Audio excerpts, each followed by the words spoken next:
में दर्द हो जाए और हो जाए तो बीमार, यू नहीं बिन्नू। गुड इवनिंग ये तो मैम। प्री बोर्ड से इससे क्या होगा? Good evening ma'am.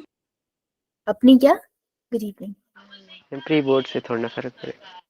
तो मत दे फिर।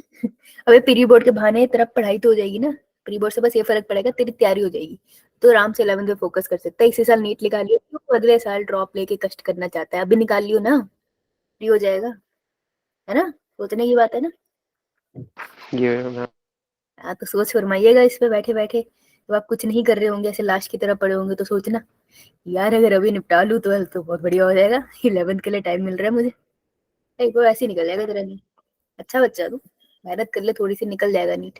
काहे एक साल नेट करके दोबारा से पढ़ना चाहते हो, बहुत कष्ट होता है ऐसे, घर वालों को भी और तुम्हें भी, और आसपास सबको पता चल जाता है तुम नीट की तैयारी कर रहे हो, तो अगर अब तुम्हारा रिजल्ट नहीं आया तो ये ब्रह्मांड तुम्हें जीने नहीं देगा। तुम्हें कहा जाएगा। और स्पेशली वो वाले आंटी अंकल जो अपने बच्चे को तुमसे कंपेयर करते थे, तो तुम्हें जीने नहीं देंगे, जो उनका खुद का बच्चा कहीं और गया ये है, मैम तुम्हें नहीं जीने देंगे। पढ़ लो, प्री बोर्ड के बहाने अच्छे से स्कूल का रिवाइज कर लो। आई हैव स्टूडेंट जो जिनके प्री बोर्ड चल रहे हैं, सो दे आर लाइक कि वो वही पढ़ रहे हैं, ठीक है, अभी शिद्दत से 12th पढ़ रहे हैं, वो बिल्कुल पागलों की तरह, वो भी ठीक है, 12th वो पढ़ लेंगे, उसके बाद वो 11th के लेक्चर रिकॉर्डिंग लगा लेंगे, that is also good technique ना, एक चीज निपटा ली, फोकस होना चाहिए वो। चलो, ये तो बहुत ही गहरी बात कह दी मैंने। आज तो बायोमोलिक्यूल पे, और आज हम क्या पढ़ेंगे, होमवर्क में क्या दिया था, प्रोटीन। प्रोटीन। हाँ तो प्रोटीन्स पढ़ेंगे, बेसिक से तो तुमने पढ़ भी लिया था, है ना, तो सही था, कुछ ज्यादा ये था। ठीक है, तो आज का हमारा पहला ऑब्जेक्टिव तो हमारा हो चुका है इसका, अब हम प्रोटीन करेंगे, तो उसके बाद हम लोग मंडे को मिलेंगे। ठीक है, मंडे को जब हम मिलेंगे तो हम डिसाइड करेंगे हमारा क्या मूड है पढ़ने का।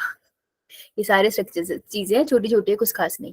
तो मुझे बताओ, जब हम लोग फिल्ट्रेशन वो कुंडी छोटे वाला एक्सपेरिमेंट कर रहे थे, तो मेरे को बताओ जो कौन सा एसिड यूज किया था आपने उसमें, trichloro trichloro acetic acetic acid. Acid. Trichloro acidic acid, वो कौन सा एलिमेंट है, इनऑर्गेनिक मटेरियल जो ह्यूमन बॉडी में ऑलमोस्ट नेग्लिजिबल है लेकिन अर्थ क्रस्ट में है, silicon. Silicon. Silicon, silicon, yes. अच्छा ये करना था ना तुम्हें, यहाँ से स्टार्ट करना, आई रिमेम्बर तुम्हारा और फर्स्ट बैच का भी सेम सेम हो गया। देखो हमने एक चीज बोली, ये चैट तुमको कराया मैंने, ये वाला, ये मैम यस मैम। तो हमने बोला कि प्रोटीन होता है ना ऐसी लंबी सी चेन, अमीनो एसिड से मिलके बनी है, ये एसिडिक भी हो सकता है, बेसिक भी हो सकता है, न्यूट्रल भी हो सकता है, मोस्टली न्यूट्रल होता है, लेकिन एसिड बेसिक भी होता है। जैसे histone, histone is a protein, कैसा होता है वो, एसिडिक या बेसिक, बेसिक। बेसिक, क्यों, क्योंकि उसमें मैक्सिमम अमीनो एसिड बेसिक वाले होते हैं। अब बेसिक अमीनो एसिड कौन से होते हैं उसमें, NH2। अमीनो एसिड बेसिक पूछ रहे हो, NH2 तो अमीनो एसिड का पार्ट है, अमीनो ग्रुप है वो, lysine and arginine. Lysine and arginine बेटा, तो basic amino acid lysine and arginine याद रह जाएंगे। योयो मैम। Yo ma'am. अब देखो, जो न्यूट्रल होते हैं, न्यूट्रल वो लोग होते हैं जिनका अपना ही स्वैग है, तो कहीं कलेश चल रहा है उनको, ऐसा कुछ नहीं है कि वो किसी की साइड लेंगे, वो जाकर लड़ाई छुड़वा देंगे, लेकिन वो किसी की साइड नहीं ले रहे, वो न्यूट्रल है।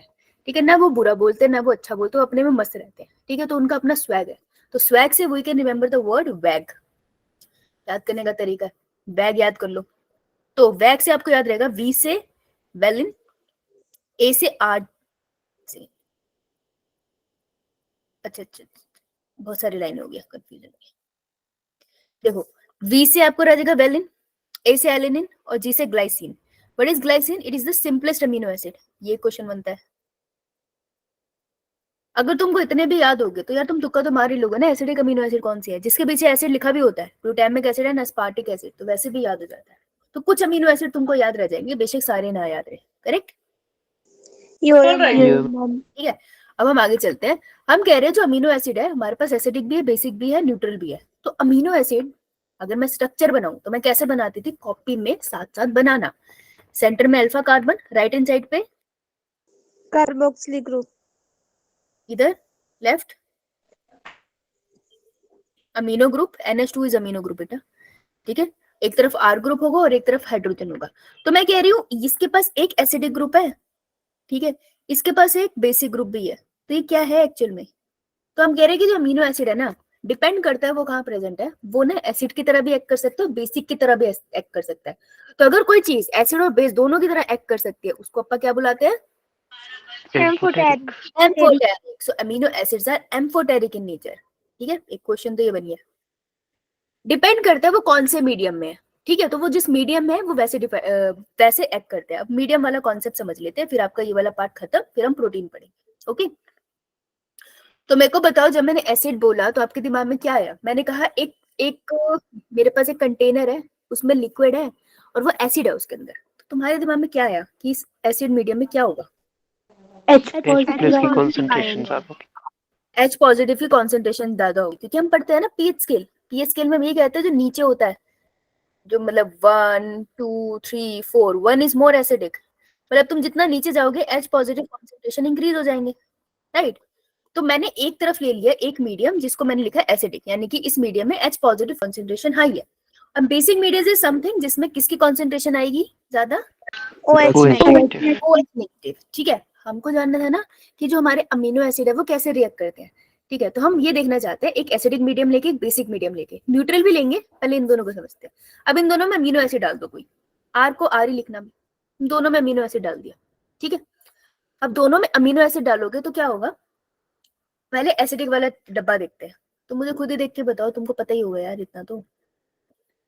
अगर मीडियम में H पॉजिटिव ऑलरेडी है तो देखो दो चीजें हैं, अगर ये OH नेगेटिव रिलीज कर सकता है, एक पॉसिबिलिटी है, मैं यहाँ लिख देती हूँ, या तो COOH का काम क्या है, वो रिलीज कर देगा OH नेगेटिव, या फिर NH2 का क्या काम है, वो रिलीज कर दे H पॉजिटिव। ये करते हैं ना? Yo-yo ma'am. Yes, ma'am. अब मेरे को पता है जब एसिडिक मीडियम में ऑलरेडी H पॉजिटिव है तो क्या कोई जरूरत है COH को कुछ भी रिलीज करने की? भरा तो पड़ा है हाइड्रोजन से, कुछ भी रिलीज करने की जरूरत है इसको? No ma'am. No. Hydrogen ion से भरा पड़ा है, ये कुछ क्यों रिलीज करेगा उस मीडियम में जो ऑलरेडी हाइड्रोजन से भरा पड़ा है? So what it will happen is, already H positive यहाँ बहुत है ना, तो NH2 H पॉजिटिव अपने पास ले लेता है, कहता है जब बहुत सारे हाइड्रोजन आयन पड़े मैं अपने पास ले लेता हूँ। तो अगर NH2 ने ले लिया एक हाइड्रोजन तो वो क्या बन जाएगा?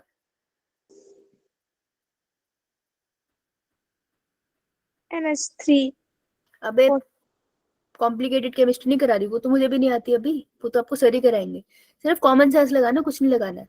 अगर मैंने एक मीडियम में डाला जहाँ बहुत सारे हाइड्रोजन थे, नाइट्रोजन भूखा ही रहता है हमेशा, उसको एक्स्ट्रा हाइड्रोजन मिल रहे, उसने एक ले लिया, तो क्या बन गया वो? NH3 ना। तो इस केस में जो अमीनो एसिड था, अब ध्यान से सुनना, खुद देखना, अगर मीडियम एसिडिक है तो अमीनो एसिड ने खुद कैसा वर्क किया है? क्या उसने हाइड्रोजन आयन रिलीज करा है या फिर पिक करा है?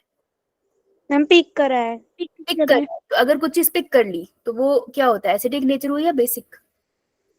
Basic. हाइड्रोजन आयन पिक करा, एसिडिक एसिडिक हुई। बेसिक हुई जब OH करेगा वो, ये बेसिक हुआ ना, ये बेसिक मॉलिक्यूल था। चल अगर ऐसे भी नहीं याद आ रहा तो ऐसे समझ ले कि इसमें बेसिक वाला जो ग्रुप था उसी ने रिएक्शन करा है ना, एसिडिक वाले ने तो कोई रिएक्शन नहीं करा, राइट? तो मीडियम एसिडिक था लेकिन बेसिक वाला रिएक्ट कर रहा है, तो यहाँ मैं कह सकती हूँ कि amino acid act as base. चलो सेकंड ट्राई करके देखते हैं, मे बी यहाँ समझ आए। अगर ये मीडियम है OH से भरा हुआ, मैंने इसमें एक अमीनो एसिड डाल दिया, ठीक है, अगर मैंने इसके अंदर अमीनो एसिड डाल दिया तो बहुत सारे OH थे यहाँ पर प्रेजेंट, तो इस टाइम पे नाइट्रोजन को तो इससे लेने की कोई जरूरत नहीं है, वो OH का ग्रुप तो लेगा नहीं, वो हाइड्रोजन ले सकता था। तो इस बार कौन रिएक्शन देगा आपको, COH या NH? रिएक्शन दोनों में से एक देगा। COH। COH। तो COH क्या करता है, अपना हाइड्रोजन आयन मीडियम में रिलीज कर देता है, ठीक है? तो इस बार इसने हाइड्रोजन आयन रिलीज कर दिया, तो मीडियम कैसा था? बेसिक। लेकिन अमीनो एसिड का कौन सा ग्रुप रिएक्शन दे रहा है?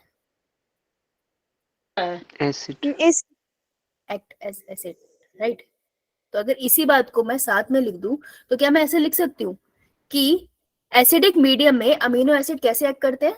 एज अ बेसिक हाँ, और बेसिक मीडियम में अमीनो एसिड कैसे एक्ट करते हैं?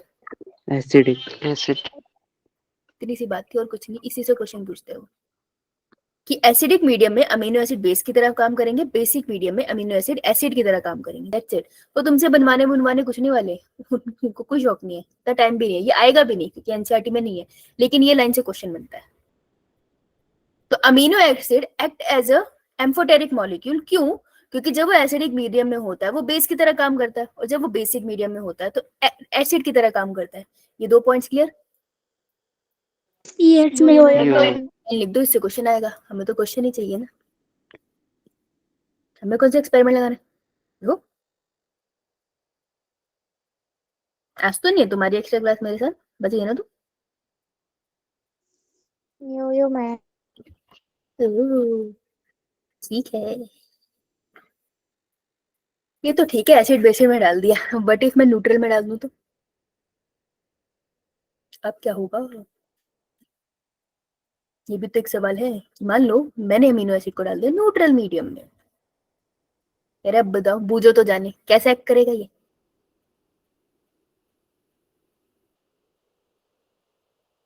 तुमको इतना पता है इक्विलिब्रियम का क्या मतलब होता है? कोई केमिकल रिएक्शन नहीं हो रहा, ये होता है मतलब? या तुमको मैं से आती है, तुम बता दो इक्विलिब्रियम का क्या मतलब। हम कहते हैं ना इक्विलिब्रियम की तरफ सब जा रहे हैं, सब जा रहे हैं। Forward reaction is equal to backward reaction. Forward reaction equals to backward reaction, यानी कि रिएक्शन तो हो रहा है ना, Yeah, ma'am. लेकिन Yes, बिल्कुल ma'am. इक्वल अमाउंट है। जितने ही सबस्ट्रेट है उतने प्रोडक्ट बन रहे हैं और उतने ही प्रोडक्ट वापस सबस्ट्रेट में चेंज हो रहे हैं। दिस इज इक्विलिब्रियम, है ना? तो अगर आपको इक्विलिब्रियम अचीव करना है मतलब काम करते रहना पड़ेगा। लाइफ में भी स्टेबिलिटी वही होती है ना, तुम चाहते हो शांति बनी रहे जीवन में तो स्कूल तो तुमको जाना पड़ेगा, राइट? इक्विलिब्रियम बना Yeah, रहे, ma'am. ट्यूशन का भी काम करना पड़ता है, स्कूल का भी। एक भी डिसबैलेंस करोगे तो तुम्हारे या तो वहां से पिटोगे या यहाँ से सुनोगे दोनों में से एक ही चीज होगी। तो न्यूट्रल मीडियम में क्या करता है, जो अमीनो एसिड है वो ऐसे ही काम करता है, उसका एसिड वाला पार्ट भी काम कर रहा है, उसका बेसिक वाला पार्ट भी कर रहा है, तो ना मिल मान के काम कर रहे हैं, ठीक है? तो कैसा होगा जब भी आप उसको न्यूट्रल मीडियम में डालोगे, it act as a zwitter ion, ठीक है? Now this is a neutral medium. ये पिक्चर कहाँ है आपके एनसीईआरटी में? 144. Page number 144। तो आपका अमीनो एसिड ऐसे पड़ा है, जब आप उसको न्यूट्रल मीडियम में डालोगे पहले वो, क्योंकि अगर ये न्यूट्रल मीडियम है दैट मीन्स इस मीडियम में H पॉजिटिव भी है और OH भी है ना, दोनों चीजें होगी। Yo-yo man. तो अमीनो ग्रुप एक हाइड्रोजन आयन ले लेगा, अगर हाइड्रोजन आयन ले लेगा तो वो क्या बन जाएगा? NH3 positive. फिर थोड़ी देर में COOH ग्रुप अपना हाइड्रोजन आयन को रिलीज कर देगा, ठीक है, मीडियम के अंदर, तो ये बनेगा COO नेगेटिव। तो एक मॉलिक्यूल बन जाएगा जिसमें पॉजिटिव चार्ज भी है, जिसमें नेगेटिव चार्ज भी है, ठीक है? एसिड भी है, ये बेसिक भी है, दोनों तरीके का है। इस मॉलिक्यूल को आप बोलते हैं ज़्यूटर आयन। अगर आप इसको न्यूट्रल मीडियम में डालोगे ना, वो ये सब बनता रहेगा, वो A मॉलिक्यूल भी बनेगा, वो B मॉलिक्यूल भी बनेगा, C मॉलिक्यूल भी बनेगा, ठीक है? ये ट्रांजिशन स्टेट्स है, आती रहेगी जाती रहेगी, बहुत जल्दी आएगी बहुत जल्दी जाएगी। तो अगर कोई पूछ ले न्यूट्रल मीडियम में आपको क्या मिलेगा, तो न्यूट्रल मीडियम में आपको B स्टेट बहुत मिलेगी, that is a zwitter ion state. तो एसिडिक मीडियम में अमीनो एसिड ऐड करता है बेस की तरह, बेसिक में एसिड की तरह ऐड करता है, और न्यूट्रल मीडियम में वो ज़्यूटर आयन की तरह पाया जाता है, जिसमें आपको दोनों पॉजिटिव और नेगेटिव चार्ज दिखाई देते हैं। Clear? Yo-yo man. Yeah, ma'am. भाई ये क्वेश्चन बनता है, ये पूछ सकते हैं, और ये डायग्राम पूछ सकते हैं। तो ज़्यूटर आयन कौन सा है जिसमें पॉजिटिव नेगेटिव दोनों चार्ज? अगर ये पूछ लेना इसमें से ज़्यूटर आयन कौन सा है, तो देख लेना इन ये बीच वाला होगा, और ये एरो दोनों तरफ है, चेंज होते रहेंगे क्योंकि ये तीनों की तीनों है क्या? ट्रांजिशन स्टेट्स, बदलती रहेंगी, वो छोटे टाइम के लिए आते हैं। ये जब आप एंजाइम करोगे तब भी आप देखोगे ट्रांजिशन स्टेट्स आती है उसमें। Done done done, Yo-yo man. Yeah, ma'am. ठीक है आगे चलते हैं। तो का क्वेश्चन देखो, आपका राइट हैंड साइड पे पेज ऐसे बड़ा सा, उसके कोने में बैठा हुआ है अमीनो एसिड, मिला? Yes. Yeah, ma'am. Simplest amino acid मैंने बोला था ग्लाइसिन होता है, इसी के नीचे लिख ले उसी डायग्राम में।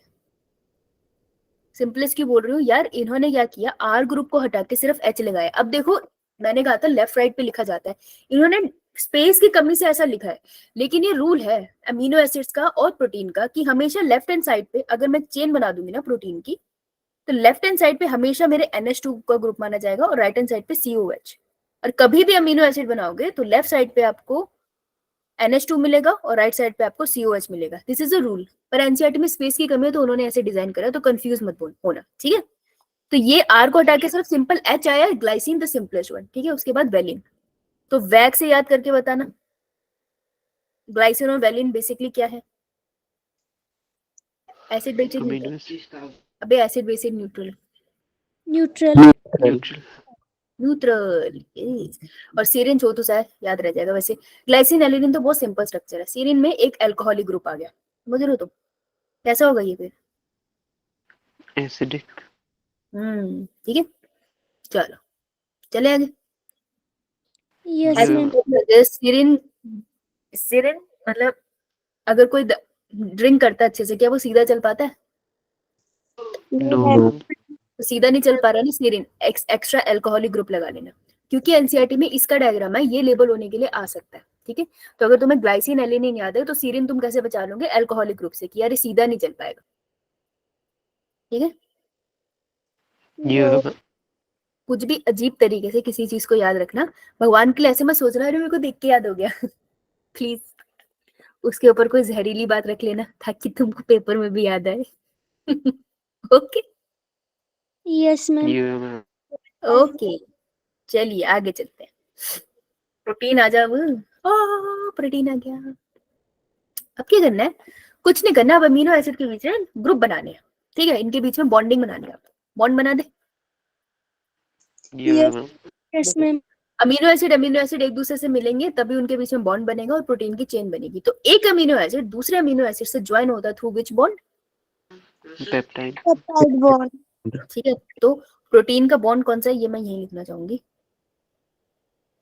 Protein bond. आपको बॉन्ड के ऊपर क्वेश्चन आते हैं इस चैप्टर में से, सबसे ज्यादा क्वेश्चन बॉन्ड पे आते हैं कि कार्बोहाइड्रेट में कौन सा बॉन्ड है, प्रोटीन में कौन सा है, लिपिड में कौन सा है, मैक्सिमम क्वेश्चन आते हैं। ठीक है, चलो एक बार बनाने की कोशिश करते हो तो मुझे बताना कैसे बनेगा। तो मैं एक अमीनो एसिड बना रही हूँ, तुम भी बना लो। EOH NH2 each R bond बनाना है, मुझे कोई खासा फर्क नहीं पड़ता कि R ग्रुप में क्या है। दूसरा अमीनो एसिड भी लिख लेते हैं। क्या लिखूं यहाँ पे? NH2 लिखूं, COH लिखूं? NH2 intelligent NH2 COOH each R। अगर इस बावले को इस बावले से दोस्ती करनी है तो बीच में से क्या निकालना पड़ेगा? वाटर। water, तो वाटर का मॉलिक्यूल निकालोगे, कहाँ से क्या जाएगा? COH से H जाएगा और NH2 से H2। यहाँ से NH2 HO जाएगा। अच्छा ठीक है, बना दे नीचे। ये तुम बताना, तुम्हारी केमिस्ट्री मुझसे ज्यादा बेहतर है, यही बनता है। Yo-yo ma'am. अभी तो बनाया नहीं मैंने, यो यो कर रही है। मैम ठीक बना रहे हो। अच्छा थैंक यू यार, मिशन दीदी। हरे रंग से नहीं बनाना हमें, देखो खुद बना लेना हाथों से, नहीं तो इस जन्म में नहीं कर पाओगे। एक एच ग्रुप आ जाएगा ना, ऐसे ही होता है। यही है Yes, ma'am. पक्का? Yes, ma'am. ठीक है जी, तो एक वाटर मॉलिक्यूल को हमने बाहर रिलीज कर दिया नेगेटिव साइन लगा के। तो ये जो रेड वाला ये बन गया ना, इसको कहते हैं ना पेप्टाइड बॉन्ड। Yo-yo ma'am. कायदे से अगर मैं बिल्कुल टेक्निकली बोलूं तो this is a peptide bond, ये वाला। लेकिन जब भी तुम कोई भी बुक उठाओगे तो वो तुमको पेप्टाइड बॉन्ड इस पूरे को कंसीडर करके बता देंगे। देखो ठीक है, तो याद रखना this is actually the peptide bond, तो उसको पूरे मॉलिक्यूल को एक साथ कंसीडर किया जाता है। क्लियर? Yo-yo ma'am. ठीक है, अब चाहो तो ये डायग्राम बना लो, नहीं तो चाहो ये साथ साथ अगर तुमने बना लिया तो ज्यादा बेहतर है, अपने हाथों से बनाने चाहिए। So this is how peptide bonds are form. एक अमीनो एसिड दूसरे अमीनो एसिड लगते लगते लगते लगते लगते भाई साहब पूरी चेन बना दी इसने। कैमरा क्यों बंद हो रहा है? तुम्हें मैं दिखाई दे रही हूँ? Yes, ma'am. ये मैम मेरे फोन में नहीं दिख रहा। ओके मैम मेरे फोन में नहीं दिख रहा। अच्छा, तुम्हारा मेरा फोन दोनों काम नहीं कर रहे। यो मैम। ठीक है, चलो आगे चले। Yes, ये ma'am. Ma'am Yes, ma'am. वैसे तो कभी पूछते नहीं है कि पेप्टाइड बॉन्ड फॉर्मेशन में क्या रिलीज हुआ, लेकिन बहुत एनसीईआरटी बेस्ड क्वेश्चन आते हैं। तो वाटर याद रख लेना, एक वाटर का मॉलिक्यूल रिलीज हुआ था एक पेप्टाइड बॉन्ड फॉर्मेशन में। ठीक है, ये मैम नाउ अगर कोई भी लंबी चेन होती है छोटे छोटे मोनोमर से बनके, तो ये वर्ड आई होप तुमको वोकैब ये पता है, फिर भी एक बार ट्राई कर लेते हैं। अगर ये एक अमीनो एसिड है, ठीक है, और ये पूरी की पूरी प्रोटीन की चेन है, छोटी सी वोकैब है ये, तो पता होना चाहिए। ठीक है, तो ये छोटे छोटे अमीनो एसिड को हम बुला सकते हैं, हर एक यूनिट को हम बोल सकते हैं मोनोमर। और एक बहुत लंबी वाली चेन को हम बुला सकते हैं पॉलीमर। पॉलीमर। ठीक है, पॉलीमर वाला चैप्टर भी आई थिंक आपकी केमिस्ट्री में, right? Yo Yo ma'am. Yo ma'am. बहुत बढ़िया। जो मैं तुमको बोला ना वो सब यहाँ लिखा हुआ है ऑलरेडी, सब थ्योरी में मेंशन है यहाँ पे, दिक्कत नहीं होगी आपको। लेकिन समझने का पार्ट इतना ही था, इससे ज्यादा था नहीं कुछ वैसे उसमें। अब हम आते हैं स्ट्रक्चर ऑफ प्रोटीन पे, इसमें आएगा मजा। मैंने तुमको ट्रांसलेशन में थोड़ा सा बताया था, फिर मैं रुक गई थी, मैंने अपने दिल को रोका था कि ये बच्चे मर जाएंगे ऐसा नहीं करना है। तुमको इतना तो याद होगा कि जो mRNA होता है उस mRNA से बनता है हमारा protein to the process of translation. Translation. Post translation modification होता है यूकेरियोट में। Yo yo yo no ma'am. Ma'am. दोनों थप्पड़ खाओगे? अच्छा तूने यो बोला, तुमको पता था ना गलत बोल रही है, उसके बोलने में बोल दिया, वो जीनियस है।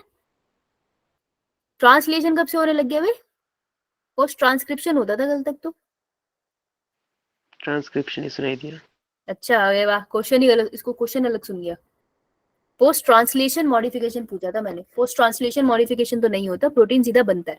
ये जो प्रोटीन बनता था हम जब भी बनाते हैं हम इसको ऐसे नहीं बनाते सीधा सीधा, यो मैम। है ना? This is a very linear structure of a protein, इसको अपन बोलते हैं primary structure of protein.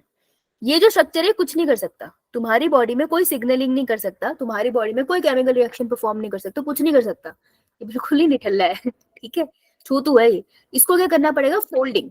Protein work कर सकते हैं जब तक वो फोल्ड होंगे, अगर वो फोल्ड नहीं होते हैं वो वर्क नहीं कर सकते। किसके आसपास फोल्ड होंगे? वो अपने ही आसपास फोल्ड होते हैं। ठीक है, समझ आई ये बात?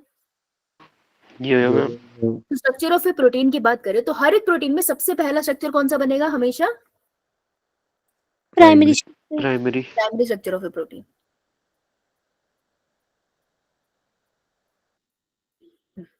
तो स्ट्रक्चर की बात करते हैं तो सबसे पहला स्ट्रक्चर आपका बनेगा हमेशा primary structure of a protein, जो एक्चुअल में तो नॉन फंक्शनल है, कुछ काम नहीं करेगा ये। ठीक है, प्राइमरी स्ट्रक्चर, लेकिन इसकी भी तो कोई इंपॉर्टेंस है ना। अगर ये सिंपल है, देखो ना सिंपल सा तो है सीधा सीधा, क्या तुम number of amino acid count कर सकते हो? Yes yo ma'am. मैम। मैं कह सकती हूँ ना, useful to count number of amino acid. अच्छा, क्या मैं टाइप ऑफ अमीनो एसिड भी स्टडी कर सकती हूँ? Yes ma'am. Useful to study type of amino acid. भाई एसिडिक लगा है, बेसिक लगा है, न्यूट्रल लगा है, कौन सा लगा है? ठीक है, तो प्राइमरी स्ट्रक्चर हमारी स्टडी के लिए इंपॉर्टेंट है, लेकिन अभी बॉडी में काम नहीं करेगा। तो primary structure will ultimately change into secondary and tertiary structure. सबसे पहले आएगा सेकेंडरी स्ट्रक्चर। ठीक है, तो ये था मेरा प्राइमरी स्ट्रक्चर। अब चलते हैं सेकेंडरी स्ट्रक्चर। सेकेंडरी स्ट्रक्चर में क्या होता है? अब प्राइमरी स्ट्रक्चर में बॉन्ड कौन से दिख रहे हैं तुमको? Peptide bond. Peptide bond. सिर्फ पेप्टाइड बॉन्ड दिखे तुमको, ये बात याद रखना, है ना?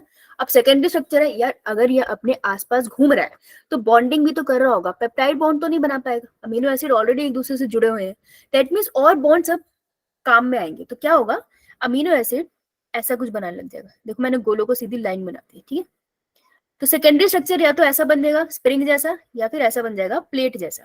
ठीक है आपको? Yo yo ma'am. Yo ma'am. These are nothing but the secondary structures of protein.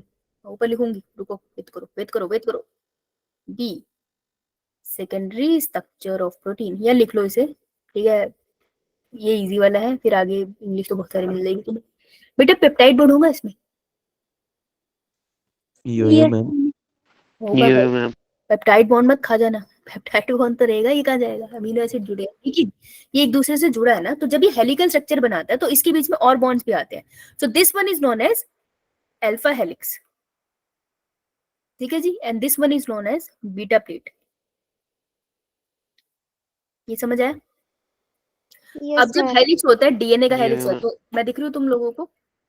Yo Yo ma'am. मतलब जिनको दिख, मुझे, मैं खुद नहीं दिख रही हूँ इसमें, ये शायद यार। अब देखो जो तुम्हारा राइट हैंड है, हाँ क्या है? बोलो। कुछ नहीं मैम। ठीक है, ये राइट हैंड है तुम्हारा, सीधा हाथ, जिसे कभी Yes, कभी मुझे लगता है कि एक लगा यो दूं। ये सीधे हाथ को ऐसे घुमाएंगे तो जो बाहर की तरफ खुल रहा है that is right handed coiling. यार इतना तुमको पता होगा वैसे, फिर मैं मजे के लिए बताऊंगी, ऐसे राइट हैंडेड कॉइलिंग कहते हैं उसको, है ना? जैसे मैं कुछ बोलूं और तुम गलत जवाब दो तो मैं कहती हूँ ना क्या बात है, राइट हैंडेड कॉइलिंग, राइट? तो राइट हैंडेड कॉइलिंग जो आपको देखने को मिलती है इन द अल्फा हेलिक्स, हमेशा राइट हैंडेड होता है। अगर क्वेश्चन डिफिकल्ट आया तो ये आ सकता है, लेफ्ट हैंडेड नहीं होते। अगर तुम ये जानना चाहते हो और राइट का ज्यादा फर्क है, तो ग्रेजुएशन में ले लेना बायोकेमिस्ट्री, बहुत अच्छे से पढ़ाते हैं, बहुत बढ़िया सब्जेक्ट है, बड़ा मजा आता है इसको पढ़ने में, लेकिन हमारी क्लास के आउट ऑफ स्कोप है। तो याद रख लेना कि सेकेंडरी स्ट्रक्चर या तो हेलिकल बनेगा या प्लेट लाइक बनेगा, ठीक है। हेलिकल वाला ऐसा नहीं है पहले हेलिकल बनेगा फिर प्लेट बनेगा, या तो हेलिकल बनेगा या फिर प्लेट बनेगा, दोनों बन सकते हैं, राइट। अब सेकेंडरी स्ट्रक्चर अगर हेलिकल बन रहा है तो वो हमेशा राइट तरीके से हेलिकली मूव करेगा, जैसे हमारा डीएनए भी राइट हैंडेड होता है ना, यो मैम। ठीक है, ये चीज याद रखना। अब पेप्टाइड बॉन्ड तो हो गई, इसके अलावा और कौन से बॉन्ड होंगे यार, इसके अलावा भी और बॉन्ड मिलेंगे यहाँ पे, जैसे जो वीक से बॉन्ड होते हैं, हाइड्रोजन बॉन्ड, हाइड्रोजन और weak bond, van der Waals forces, van der Waals force, और एक और थोड़ा इलेक्ट्रिक करंट लाओ, इलेक्ट्रोस्टैटिक फोर्स, ठीक है। तो ये फोर्सेस भी ऐड हो जाएंगे with the peptide bond. Primary structure में ऐड मत कर देना, वहां पे नहीं थे, वो सीधा लेटा हुआ था। अब अगर तुमको फोल्डिंग करनी है तो और बॉन्ड भी ऐड करने पड़ेंगे, क्लियर। स्ट्रक्चर में आपको प्रोटीन काफी जगह मिलता है। एक बड़ा बेसिक सा क्वेश्चन काफी पहले पूछते थे कि आपके बालों में जो प्रोटीन है दैट इज केराटिन, आपने सुना होगा शैम्पू में केराटिन आता है, ब्ला ब्ला ब्ला। केराटिन होता है जो आपके बालों को टेक्सचर देता है। जैसे अगर मेरे बाल स्ट्रेट है, मेरे में जो केराटिन है, केराटिन का स्ट्रक्चर हेलिकल होता है। जिनके बाल कर्ली है ना, उसमें केराटिन बहुत ज्यादा हेलिकली कॉइल्ड है, ठीक है, इसलिए उनके बाल कर्ली होते हैं। तो केराटिन प्रोटीन की वजह से कर्ली होते हैं, वो उसको ऐसी स्प्रिंग लाइक शेप दे देता है पूरे बालों, राइट। तो keratin is an example of helical structure, पर इतना इसमें जाने की जरूरत नहीं पड़ेगी, जैसे जैसे एनसीईआरटी में आगे आगे करेंगे। याद ये रख लेना कि सेकेंडरी स्ट्रक्चर में अब दूसरे बॉन्ड आ गए। अब क्या हो गया, सेकेंडरी स्ट्रक्चर को और कॉम्प्लिकेटेड होना है, ठीक है। तो इसको अगर और कॉइल होना है तो व्हाट विल हैपन इज, क्या होगा, और बॉन्ड बनेंगे, और बॉन्ड बनेंगे यार। हाँ, यही बॉन्ड तो यही वाले रहेंगे, अब नए बॉन्ड तो पैदा करेंगे नहीं हम, लेकिन ये क्या होगा, अपने ऊपर और ज्यादा कॉइल करने लग जाएगा। तो जैसे आपने कभी वूल देखी है, वूल घर पे यस मैम। गुच्छे में बना देती है mummy, yes ma'am. Yes ma'am. मेरे को पता नहीं यार तुमने कौन सी देखी है। अरे वूल से भाई वूल ही निकालना, गूगल पे लिखते रहे, थोड़ा सा डर तो मुझे लगता है वैसे लाइफ क्लास में, पता नहीं क्या है। ये वाली वूल की बात कर रही, देखी होगी तुझे, बहुत हंसी आ रही है मुझसे एक दिन, है ना। ये वाली वूल की बात कर रही हूँ, ठीक है। तो अगर तुम सिंपल धागा देख रहे हो वूल का, बहुत सिंपल सा एग्जांपल है, अगर तुम सिंपल धागा देख रहे हो वूल का, दैट इज प्राइमरी स्ट्रक्चर। जब मम्मी उसको ऐसे लपेट देती है ऐसे ऐसे करके, थोड़ा उसको कॉइल कर दिया, दैट इज सेकेंडरी स्ट्रक्चर। और अगर उसका बिल्कुल ही गोलू बना दिया तो that would be tertiary structure, tertiary structure. Yes, now tertiary structure is very important because tertiary structure में ही एक प्रोटीन एक्ट करता है as an enzyme. Enzyme is something जो हमारी बॉडी में है, सारे केमिकल रिएक्शंस को करा रहे हैं लिविंग बींग्स के अंदर। बिना एंजाइम के हमारे जीवन कुछ नहीं है, समझ रहे हो तुम। तो बोलते हैं ना तुम्हारे बिना जी नहीं सकते, झूठ बोलते हैं, एंजाइम के बिना जी नहीं सकते उनको बायोकेम आती है, ठीक है। तो एंजाइम्स आर वेरी इंपॉर्टेंट, और एंजाइम्स बनते हैं जब वो टर्शियरी स्ट्रक्चर में फोल्ड होते हैं। तो मैक्सिमम एंजाइम्स जो होते हैं आपकी बॉडी में वो प्रोटीन की मॉडिफिकेशन है, प्रोटीनेशियस ही होते हैं। प्रोटीन जब अपने आसपास इतना ज्यादा घूम जाए कि वो टर्शियरी स्ट्रक्चर में चेंज हो जाए, तब हम उसको बोलते हैं कि अब ये एंजाइम की तरह एक्ट कर सकता है, ठीक है। तो टर्शियरी स्ट्रक्चर में खासियत क्या होती है, मोर कॉम्प्लिकेटेड होता है। लेकिन प्रोटीन की अभी भी एक ही चेन है, मैंने एक ही कलर से बनाई है ना, तो ये चीज याद रखना, one chain of protein coiled around itself। समझ आई बात थी इसकी कि मैंने इसको स्पेशली तुमको वूल दिखा के समझाया, क्योंकि जब प्रोटीन टर्शियरी स्ट्रक्चर में आता है तो वो हमेशा ना अपने पास एक स्पेस बना देता है, ध्यान से देखना, ठीक है। ये टर्शियरी स्ट्रक्चर है, इसका बहुत कॉन्वोल्यूटेड सा स्ट्रक्चर होगा ये, राइट। ये हाँ, अगर ये टर्शियरी स्ट्रक्चर प्रोटीन का है तो एक एंड होगा ना जिसको मैं लेफ्ट एंड कहूंगी, है दो अमीनो एसिड की चेन, और एक राइट कहूंगी, तो लेफ्ट हैंड साइड पे क्या मिलेगा आपको, कौन सा ग्रुप, NH2। ठीक ठीक है समझ ली, बस इतना ही जानना था मुझे कि हो कि निकल लिए हो। अभी बेटा जब टर्शियरी स्ट्रक्चर बनता है ना तो एक साइट बनती है ऐसे करके, दिख रही है आपको, ये ग्रीन से कर लूं मैं, यस मैम। नोन है active sites. Active sites are very important.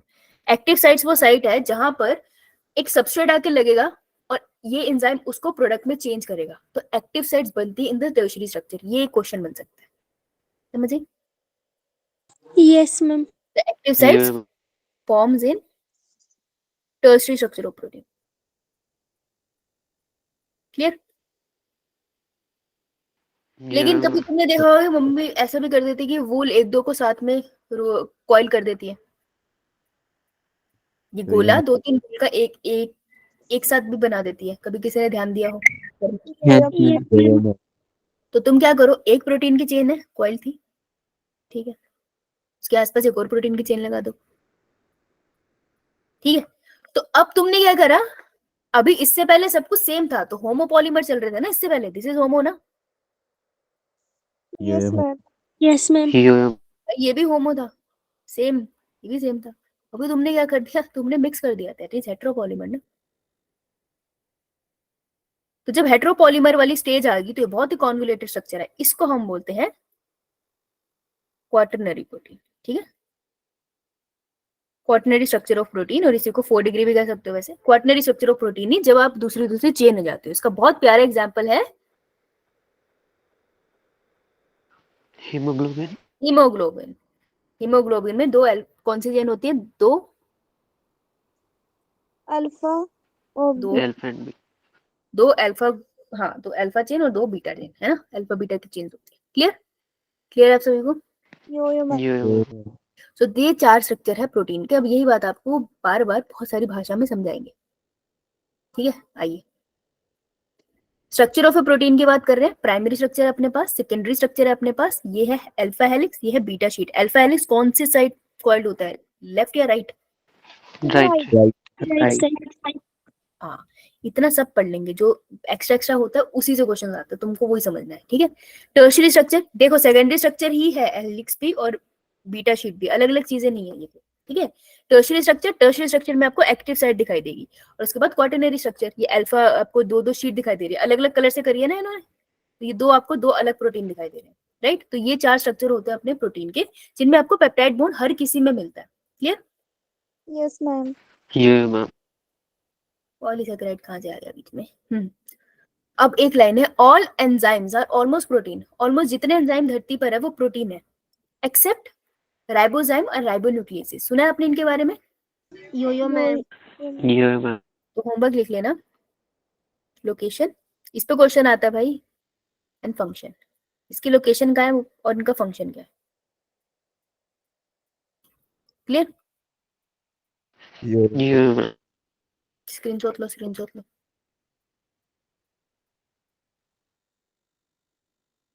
अभी तक लोकेशन और फंक्शन का ऐसे क्वेश्चन नहीं आया, लेकिन ये क्वेश्चन आया कि एंजाइम सारे प्रोटीन होते हैं, तो ऑलमोस्ट ऑल है, सारे नहीं है, एक्सेप्शन पे क्वेश्चन आता है।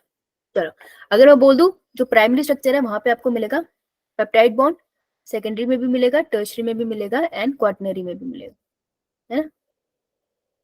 उसके अलावा नीचे जितने बॉन्ड लिखे, hydrogen bond, van der Waals, disulphide bond, electrostatic bond, किसमें मिलेंगे? Secondary, tertiary, हाँ, बस कॉइलिंग और ज्यादा होती है, बहुत ज्यादा एक दूसरे के पास आ जाते हो, जितना वो कॉइल होते जाएंगे उतना ज्यादा वो कॉम्प्लिकेटेड स्ट्रक्चर हो जाएगा। Clear? Yes, ma'am. Yeah, ma'am. ठीक है, आगे चले। Yo-yo, ma'am. Yeah, ma'am. जो मैंने तुमको पढ़ाया वही यहाँ लिखा है। Primary structure of a protein, specific amino acid की सीक्वेंस पढ़ सकते हो आप। Secondary structure of a protein, ये थोड़ा और 3 डायमेंशनल स्ट्रक्चर हो गया। टर्शियरी स्ट्रक्चर और कॉन्वोल्यूटेड हो गया, यहाँ पे एक्टिव साइट आती है, ये इंपॉर्टेंट है। और टर्शियरी स्ट्रक्चर क्वाटरनरी स्ट्रक्चर में भी चेंज हो सकता है, ठीक है, मल्टीपल फोल्डेड प्रोटीन होते हैं, डिफरेंट डिफरेंट। अब ये वाला, ये चार्ट का है,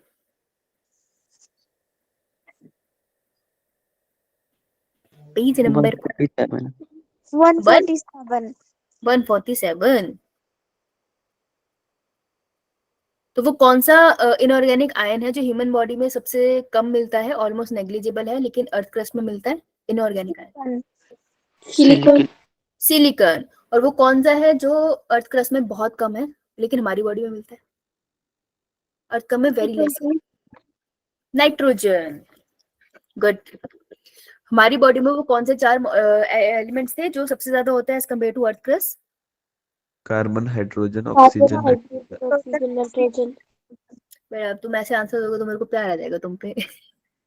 ये तो बिल्कुल सही जवाब है, शाबाश, नजर न लगे। Thank you ma'am. हाँ, तू तू तू तू तू, नजर न लगे। करते हैं घर वाले तू तू तू, करते तुम्हारे हमारे करते हैं दूर से। Yeah, ma'am. Some proteins and their function. Collagen का क्या काम है? इंटरसेल्युलर सब्सटेंस है। एज के साथ कोलेजन कम होता जाता है, तो मेरे में कम होगा तुम्हारे कंपैरिजन में, तो तुम्हारे फेस पे इतने रिंकल्स नहीं होंगे, लेकिन मेरे रिंकली होगी बॉडी, है ना। और किसी ओल्डर में देखोगे तो वो ज्यादा रिंकली होगी। क्यों? क्योंकि कोलेजन कम होता है, कोलेजन कम होता जाता है तो रिंकली होती जाती है। Collagen is a intercellular ground substance. ओए, इंटरसेल्युलर पे फोकस करना है। इंटरसेल्युलर मतलब बिटवीन सेल्स, सेल के अंदर मत डाल देना, बिटवीन सेल्स। तो ये जितना कम होता जाता है उतनी लूजनिंग होती जाती है बॉडी में, इसलिए एज के साथ स्किन थोड़ी लटकने लग जाती है, तो वो नेचुरल है, ठीक है, उसमें कोई कुछ नहीं कर सकता। ओल्ड एज का मजाक मत उड़ाया करो, एक दिन तुमने भी होना है ना भी। Yes, ma'am. शायद trypsin is an enzyme. Trypsin आपको कहाँ पे मिलता है? डाइजेस्टिव सिस्टम, डाइजेस्टिव सिस्टम में कहाँ मिलता है चाचा? ये क्वेश्चन था। स्टमक, हाँ, डिओडिनम में मिलता है। स्मॉल इंटेस्टाइन लिख ले, स्टमक में पेप्सिन मिलता है। Insulin, insulin is a hormone जो अगर आपकी बॉडी में शुगर लेवल, जब कुछ भी खाते हो खून में चीनी जाती है, तो वो शुगर को वो लिवर सेल के पास और आपकी फैट सेल के पास पहुंचाने का काम कौन करता है? इंसुलिन। कौन सिक्रीट करता है? पेनक्रियास। Pancreas, pancreas. कौन से सेल? Beta cells. अरे वाह, बीटा सेल्स और पैनक्रियास, क्या बात है, बहुत बढ़िया। किसने बोला था ये? Hamraj. अरे वाह, राजकुमारी है, जब से टैबलेट आई है बड़ी इंटेलिजेंट हो गई हो। तुम्हें क्या लगा हम भूल गए? गुड यार, तुम ऐसे अच्छे आंसर दोगे तो मेरा मन हट जाएगा पढ़ाने से। करो बातें करते हैं। Antibody, antibody is also a protein. For some reason people forget, but don't forget. Formula क्या था इसका? H2 L2. L2, L2 H2L2, yes. Receptors, surface के ऊपर रिसेप्टर्स होते हैं, वो सारे के सारे प्रोटीनेशियस होते हैं। इसमें से क्वेश्चन किससे आता है? इससे, GLUT4।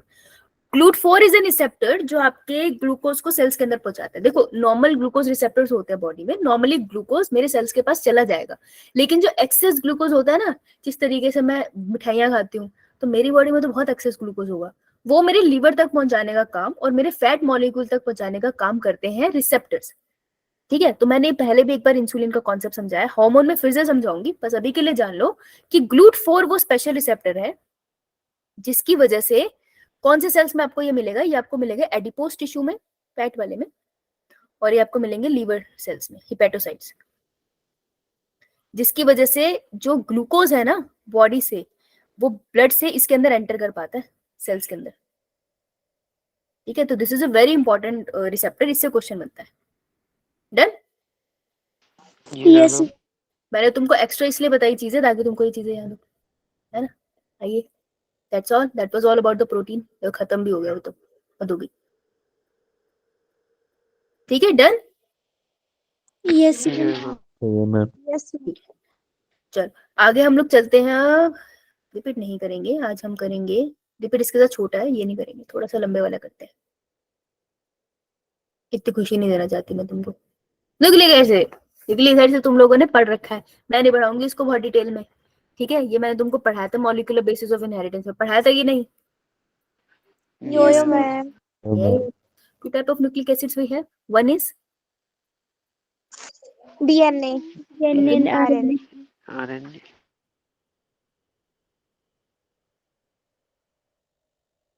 सबसे basic question, DNA RNA stable कौन है ज्यादा? डीएनए। DNA, क्यों? क्योंकि थायमिन होता है उसके आस यूरासिल की जगह। डबल हेलिकल बोला किसने? आरएनए डबल हेलिकल नहीं मिलता। क्या बोला तूने? मेरे को कुछ अच्छा ही सा आंसर सुना था, कहाँ क्या था? थायमिन होता है उसके पास यूरासिल की जगह। हाँ, इसके पास थाइमिन है, तो फिर क्या करूं मैं? ज्यादा स्टेबल होता है थायमिन। मैम और एक OH ग्रुप नहीं होता। हाँ, मोर स्टेबल मतलब more reactive. Less reactive. Less reactive. हाँ, तो इसको लिख दो लेस स्टेबल, ये लिख लो यार, ये लाइन आ सकती है। More reactive. फिर ये बोलेंगे कॉन्सेप्चुअल क्वेश्चन आते हैं आज के नीट में, तो यही है कॉन्सेप्ट, और क्या है। और अलग से थोड़ी है कि वो रात को साधना में बैठते हैं कि सुबह पेपर बनाएंगे, भगवान क्वेश्चन दे दे यही से निकालेंगे और तीसरा पॉइंट क्या बोल दिया था तूने, अच्छा वाला? OH ग्रुप होता है एक। कहाँ कहाँ होता है? सर पे होता है उसका, मैम, पूरा बताना। Third carbon. किसका थर्ड कार्बन? मैम उसके डीएनए उसका के कौन थर्ड है यहाँ? डीएनए में किसके ऊपर थर्ड कार्बन? बहुत कुछ है डीएनए में, किसकी बात कर रहा है? Nitrogenous base, pento sugar, phosphate group. Sugar. Pento sugar. हाँ, ऑप्शन चाहिए तुमको, केबीसी खेलना है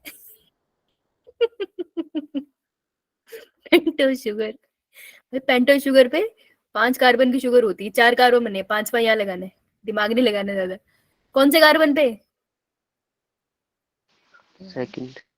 यहाँ पर H होता है और यहाँ पे पेंटो शुगर है,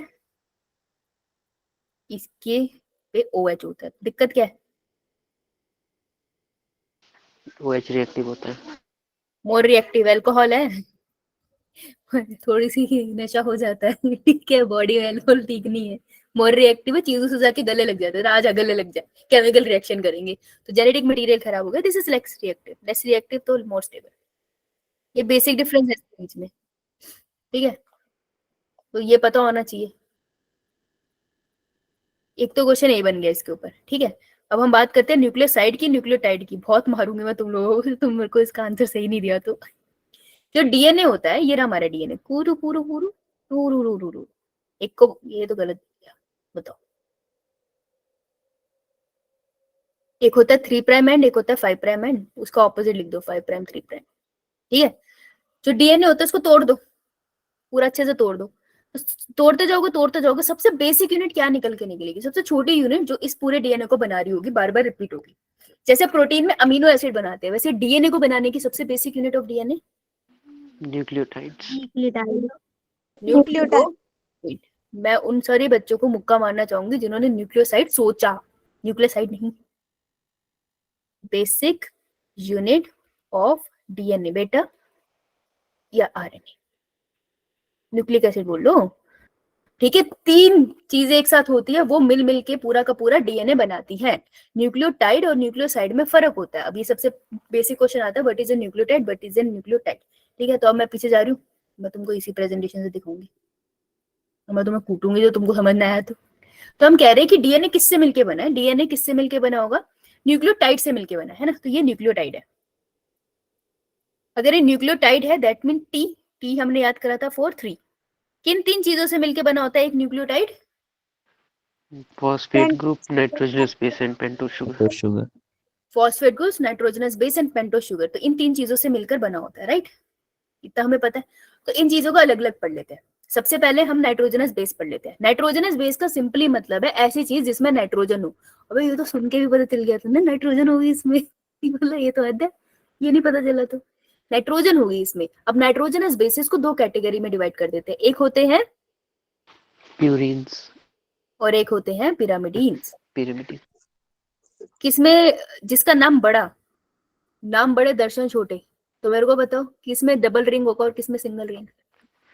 purines double ring, pyramid single. Double ring और ये सिंगल रिंग, ऐसे याद किया था हमने, जहां तक मुझे याद है कि उसका नाम बड़ा है भाई उसमें, राइट। दोनों में ये रिंग का फर्क है, ठीक है। प्यूरिन के एग्जांपल है ATG और पिरामिडिन के थायमिन, TGC। Cytosine, uracil. हाँ भाई, नाइट्रोजन 5 होते हैं।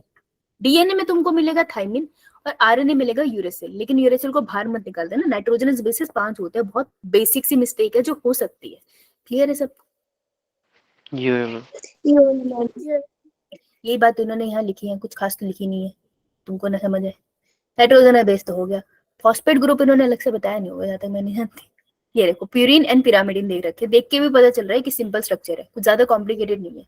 राइट हैंड साइड पे कोई स्ट्रक्चर दे रखे उस पेज पे जहाँ पे सारे डायग्राम थे अमीनो एसिड के, दे रखा है इसका? बताने में कोई याद नहीं। एडेनिन एंड यूरेसिल का दिया हुआ है। Page number 145। किस किस का दे रखा है?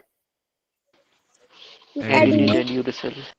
एडेनिन का दे रखा है और यूरेसिल का दे रखा है, यूरेडिन लिखा है वहां पे, उसने बहुत अच्छे से बताया, तुम्हारी आगे खराब है, यूरेडिन दे रखा है, यूरेसिल नहीं दे, यूरेसिल दिया, यूरेसिल दिया तो तेरी आगे खराब है, तो मेरा नहीं, दिमाग मैम, खराब है। न्यूक्लियोसाइड्स में दिया हुआ है, यूरिडिन और नाइट्रोजनस बेस पे यूरेसिल दिया है। अच्छा चलो, वो कॉन्सेप्ट तो अभी आया नहीं है, तो चलो फिर तो मैं मान सकती हूँ, अलग अलग आंखों से देख रही हो। एडेनिन एंड यूरेसिल वो तुम्हें सिर्फ ये बताने के लिए दे रखा है कि कौन सा प्यूरिन है, कौन सा पिरामिडिन है, ठीक है।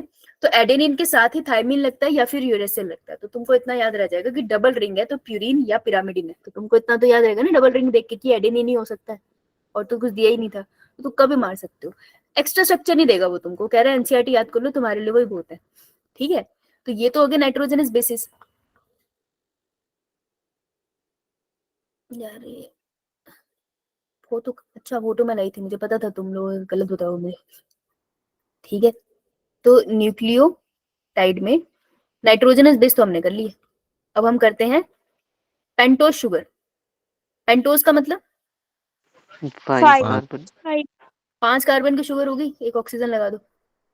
अभी हम शुगर बनाएंगे तब ये बनेगी भी दोबारा, ठीक है। ये कार्बन नंबर 1, या बस ये देख लेना कार्बन नंबर 1 कहाँ है, क्योंकि कार्बन नंबर 1 को ही नाइट्रोजनस बेस पसंद है, वो ही अटैच करेगा। Carbon number 2, carbon number 3, carbon number 4, और इसके सर पे बैठा होता है कार्बन नंबर 5। तो ये है पेंटोज शुगर। अगर इस पेंटोज शुगर के कार्बन नंबर 2 पे H ग्रुप है, तो ये कौन सी शुगर होगी? Deoxyribose, deoxyribose, right, good. और अगर यही शुगर को मैं ऐसे बनाती, ये ना बड़ा गलत है, मुझे यहाँ पूरा बनाना पड़ता है, C1 C2 C3 C4 C5, भाई यहाँ पे OH लगा दिया तो राइबोस शुगर राइबोस शुगर। बस ये फर्क था शुगर में, स्टेबिलिटी का फर्क हो गया, राइट। तो नाइट्रोजनस बेस कहाँ लगेगा? कार्बन 1, कार्बन 1, ठीक है। ये नाइट्रोजनस बेस है ना, NB is nitrogenous base, and pento sugar, sugar is basically carbohydrate, यही हुआ ना। तो कार्ब होते हैं, अब ये तुमको आगे समझ आएगा, जो कार्बोहाइड्रेट होते हैं उनमें कौन से बॉन्ड मिलते हैं आपको? ग्लाइकोसिडिक लिंकेज, बॉन्ड, ठीक है। तो इस बॉन्ड को हम क्या बुलाएंगे जो मैंने यहाँ बनाया? This will be nitrogenous base लगा है तो N, आगे ग्लाइकोसिडिक बॉन्ड। ग्लाइकोसिडिक, बस ये याद रखना है, क्लियर। अब इसमें 2 यूनिट लगी है ना, पेंटो शुगर है नाइट्रोजनस बेस, तो आप इसको क्या बुलाते हैं? न्यूक्लियोटाइड, न्यूक्लियोसाइड, माता साइड 2 यूनिट लगी है, यस मैम, यस। न्यूक्लियोसाइड। और इसको क्या बुलाऊंगी मैं? न्यूक्लियोसाइड, न्यूक्लियोसाइड, हाँ न्यूक्लियोसाइड, राइट। अब कुछ मत करो, इसमें फॉस्फेट ग्रुप लगा दो, तो फॉस्फेट ग्रुप कार्बन नंबर 5 पे लगा देना, या तुम फॉस्फेट लगाओ, ऑक्सीजन इसके आसपास लगाते रहो, एक फॉस्फेट ग्रुप लगा दो, तो अब ये तीनों बन गया। तो अगर ये तीनों बन गया then I will call it nucleotide. तो इसको मैं निकलूं न्यूक्लियोटाइड। न्यूक्लियोसाइड और न्यूक्लियोटाइड के बीच का फर्क ऐतिहासिक है, सवाल बनता है इस पे, बायोमोलिकुलर बेसिस ऑफ इनहेरिटेंस, और इस पे भी क्लियर सबको? मैम, बहुत बढ़िया।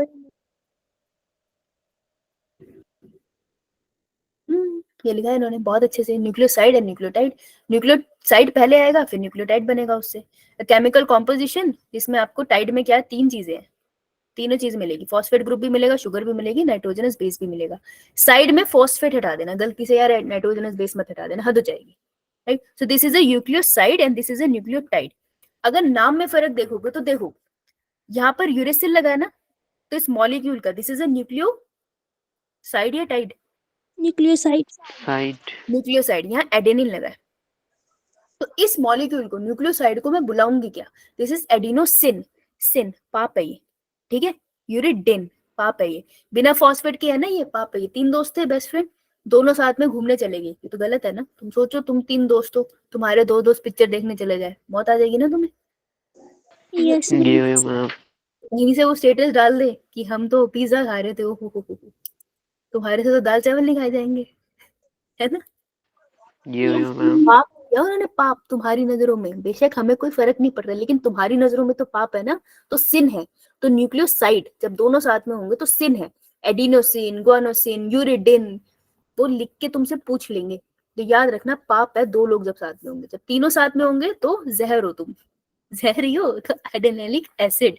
जब एसिड एसिड वर्ड हो गए that means you are talking about the nucleotide. तो तुम ढंग की हरकतें तो करते नहीं होंगे, है ना, पढ़ते तो करते ही नहीं होंगे, राइट। यो मैम। Yo ma'am. ऐसे याद रख लेंगे जब हम तीनों साथ में हैं तो हम जहर है, ग्रुप स्टडी के नाम पे हम साथ में बात करते हैं लेकिन हम लोग के पॉप डिस्कस करके फोन रख देते हैं, ठीक है। तो तीनों से एसिड वर्ड याद रख लेना, और जब दो साथ में होंगे तो पाप वर्ड सिन याद रख लेना, फिर वो कैब में गलती नहीं होगी। क्लियर? Yes, यो ma'am. मैम। Ma'am. इतना ही था जो तुमको जानना था। ये सेक्राइड्स बीच में कैसे आ गए? मैंने अरेंजमेंट तो सही की थी इनकी। ओहो, मेहनत करनी पड़ी मुझे बड़ा। ओहो, पिक्चर आ गई। तुमसे मैं पूछी क्यों, लिखी थी मैंने ये पिक्चर। देखो, nitrogenous bases, normally purine, normally pyrimidine. मुझे कैसे पता चला? क्योंकि दो वाले प्यूरिन है, जिसके नाम बड़े उसके दर्शन छोटे, ठीक है। तो मैं इतना तुक्का मैं तो मान लूंगी, अपना देख लो। ऊपर आओ, ये साइड है, साइड है दैट मींस एडिनोसिन लिखा होगा और यूरिडिन लिखा होगा। जहां पाप है सिन सिन वाले वर्ड आएंगे वहां पे मेरे को पता चल जाएगा। आइए ना, हाँ भाई ये वाला है। न्यूक्लियोटाइड में एडिनाइलिक एसिड है तो एडेनिन, ये आपको बहुत अच्छे से आ सकता है ये वाला पॉइंट, इन दोनों के बीच में कंपैरिजन, ठीक है। तो ध्यान से देख के पहचान लेना, ओके। Yo, Yes, ma'am. यो वेरी मैम। इंपॉर्टेंट, अत्यंत महत्वपूर्ण है ये। चले आगे। yes, ma'am. यो मैम। अब क्या होते हैं, न्यूक्लियोटाइड बार बार रिपीट होते हैं और डीएनए का डबल हेलिकल स्ट्रक्चर बनाते हैं। वैसे तो मैंने 1000 करोड़ बार बताया लेकिन चलो एक बार देख लेते हैं। डीएनए की दो चेन होती है, किस हैंड में कॉइल होती है ये? राइट। Right hand. ध्यान से सुनना, जो राइट हैंडेड क्वाली डीएनए स्ट्रक्चर है इसको आप बोलते हैं, कौन सा डीएनए है ये बेटा जो तुम पढ़ते आ रहे हो ना, that is B DNA. DNA अलग अलग टाइप का होता है, ए डीएनए भी होता है, बी डीएनए भी होता है, सी डीएनए भी होता है, जेड डीएनए भी होता है, ठीक है। तो तुम पढ़ रहे हो वो बी डीएनए है। जो वॉटसन एंड क्रिक ने स्ट्रक्चर दिया था वो बी डीएनए का दिया था। बाकी सब डीएनए में क्या होता है, थोड़ा फर्क होता है। जैसे अगर तुमने सुना होगा कि एक कॉइल में 10 बेस पेयर होते हैं, ये बी डीएनए का केस है, लेकिन सब में ऐसा नहीं होता। तो बेस पेयर के बेसिस पे थोड़ा थोड़ा नाम इनका चेंज है, राइट। तो तुमको वो जानने की जरूरत नहीं है, बस बी डीएनए याद रखना, ये बी डीएनए का स्ट्रक्चर है। कभी वो तुमसे मजे लेने के लिए डाल दे तो याद रखना एक ही पड़ा है, ओके। Yes, यो ma'am. मैम। नाइट्रोजनस बेसिस की क्या खासियत है, वो आपस में बॉन्ड बनाते हैं। एडेनिन किसके साथ बॉन्ड बनाएगा? Thymine. I या mean, फिर एडेनिन बॉन्ड बनाएगा यूरेसिल के साथ, डबल बॉन्ड बनाएगा। Yo. ग्वानिन किसके साथ बनाएगा? Cytosine. साइड। साइटोसिन के साथ बनाएगा, and that would be triple bond. इतना पता है अपने को। Yes, ma'am. ये डबल हेलिकल स्ट्रक्चर होता है, दो चेन होती है, पॉली बहुत सारे न्यूक्लियोटाइड की। ये वर्ड्स बहुत इंपॉर्टेंट है, ठीक है। पॉली मतलब बहुत सारे न्यूक्लियोटाइड की चेन होती है दो डीएनए में। ये दोनों डीएनए के स्ट्रैंड एक दूसरे के लिए पैरेलल होते हैं, एक दूसरे के आसपास होते हैं, पर कभी एक दूसरे में कोलैप्स नहीं होंगे, पैरेलल चल रहे हैं। हाइड्रोजन बॉन्ड इन दोनों हेलिसिस को स्टेबलाइज करता है। ये जो बॉन्ड है बीच की हाइड्रोजन बॉन्ड है, ये पूछा गया है, ठीक है जी। ये सारे हाइड्रोजन बॉन्ड्स है, वैसे यहाँ लिखा है शायद, चलो कोई ना मैं लिख देती हूँ। हाइड्रोजन बॉन्ड, पीछे वाले जो बॉन्ड कराए थे वो अलग थे, ये हाइड्रोजन बॉन्ड है। Due to the presence of phosphate group DNA is negatively charge. जो फॉस्फेट होता है उसके ऊपर नेगेटिव चार्ज होता है ऑक्सीजन के ऊपर, इसलिए डीएनए नेगेटिव चार्ज होता है। ये क्वेश्चन बहुत बार पूछा गया है, कॉन्सेप्चुअल क्वेश्चन आपको आ सकता है, 3-4 लाइनें, find the correct and incorrect statement, वहां पूछा जा सकता है। ये पेज इंपॉर्टेंट है, समझ आई? Yo, ma'am. देखो, अगर मैं इसी स्ट्रक्चर को ऐसे बना दूं तो आई होप तुमको कोई प्रॉब्लम नहीं होगी। प्रॉब्लम होगी तो चले जाओ क्लास से, मैं तो बनाऊंगी। ये तो चेन बना दी, ठीक है। न्यूक्लियोटाइड देखना है मुझे, न्यूक्लियोटाइड कैसा होगा। एक तो यहाँ होगा, ठीक है। ये रहा फॉस्फेट, थोड़ा और बनाते हैं, माइक्रोस्कोपिक लेवल पे देखने की कोशिश करते हैं। ये फॉस्फेट लगा है, ये लगाते हैं फॉस्फेट, अगला फॉस्फेट लगाते हैं, और मैं उसके नीचे डब्बा बना रही हूँ। तो तुमको दिख रहा है ये जो कॉर्नर्स में है इस पे फॉस्फेट बना हुआ है ना, डब्बा फॉस्फेट, है ना। और जो नाइट्रोजनस बेसिस है वो सेंटर की तरफ है, ये दिख रहे हैं। Yo, ma'am. Yo Yeah, ma'am. ma'am. तो ये जो पीछे है ना, ये this is known as the backbone. तो बैकबोन किससे बनी है डीएनए की? फॉस्फेट Phosphate प्लस और sugar. शुगर। फॉस्फेट ग्रुप से and, Sugar. Pentose sugar. Pentose sugar. ठीक है। ये क्वेश्चन आता है, सेंटर में अंदर की तरफ पॉइंटेड है नाइट्रोजनस बेसिस, इनसाइड है। बहुत ही टेक्निकल क्वेश्चन है ये, लेकिन याद रखना है इनसाइड की तरफ जो पॉइंटेड है that is nitrogenous bases. Clear? Yo, yo ma'am. तुमको इन्होंने खोल के यहाँ पर दे दिया। अगर तुमको याद है कि फॉस्फेट जो चलो यार, ये अगले लेक्चर में पढ़ाऊंगी मैं, मुझे कंपाइल कराना है पहले। तुमको प्रोटीन आया या नहीं? चलो भाई, प्रोटीन ओके। पहले मेरे को बताओ, जब हम लोगों ने टिश्यू लिया था उसको ग्राइंड किया था, पूरा उसको पीस दिया था, चटनी बनाई थी। चटनी बनाने के लिए कौन सा एसिड यूज किया था? Trichloroacetic acid. Trichloroacetic acid. एक रिटेंटेट था, चाय पत्ती। चाय पत्ती एसिड सॉल्युबल पूल था, एसिड इनसॉल्युबल पूल था? Acid insoluble pool. Acid. Acid insoluble pool था। Good. Amino acid substituted propane होते हैं।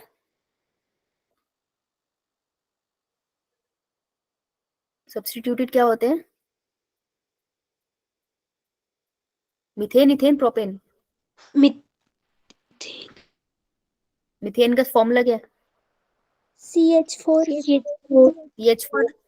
बार बार H को मैं रिप्लेस करती जाती हूँ तो अमीनो एसिड लिखती हूँ, तो सब्स्टिट्यूटेड मीथेन ही हुए ना। Yes ma'am. घबरा क्यों रही है फिर, बोलती क्यों नहीं? बेइज्जती क्या कर डर है तुम्हें? इज्जत कौन सी है तुम्हारी इतनी है? क्लास में किसकी इज्जत होती है, पागल हो तुम? गलत भी बोलो तो सही। ओहो, शिल्पी आकांक्षा को बहुत अच्छी है। ये अगला क्वेश्चन तुम दोनों ही बताना मुझे फिर, है कि अमीनो एसिड के केस में मुझे दो बेसिक अमीनो एसिड के नाम बताओ जो हिस्टोन में भी मिलते हैं। जिन लाइसिन, अर्जिनिन। युवराज ने बोला था शायद, lysine and arginine. Lysine and arginine, good. वो जो न्यूट्रल है, वेले है, स्वैग है उनका, that is valine glycine, valine. And alanine. L. Yes, ये हमारे कौन से हो गए? न्यूट्रल। चलो, अब अगर मैं बात करूं प्रोटीन की, तो प्रोटीन का जो सबसे बेसिक स्ट्रक्चर होता है जिसमें आप अमीनो एसिड का नंबर भी स्टडी कर सकते हो, that would be primary. Primary structure. तो कौन सा स्ट्रक्चर होता है प्रोटीन का जिसमें आपको एक्टिव साइट फॉर्मेशन दिखाई देती है? Tertiary structure. Tertiary. Tertiary structure. Haemoglobin का कौन सा स्ट्रक्चर होता है? Quaternary. Quaternary structure. Alpha helix and beta related chain कौन सा स्ट्रक्चर है? Secondary structure. दो अमीनो एसिड को जोड़ने के लिए कौन सा बॉन्ड फॉर्मेशन होगा? Tide bond. पेप्टाइड बॉन्ड किन दो मॉलिक्यूल्स के बीच में बनता है amino acid? Amino group NH2SOH। And carboxylic. Amino group and carboxylic group. Good. किसी को कोई doubt no no no ma'am. नहीं है तो पॉल रनर नहीं, पॉल का जवाब दे दीजिए और आप जा सकते हैं। ओह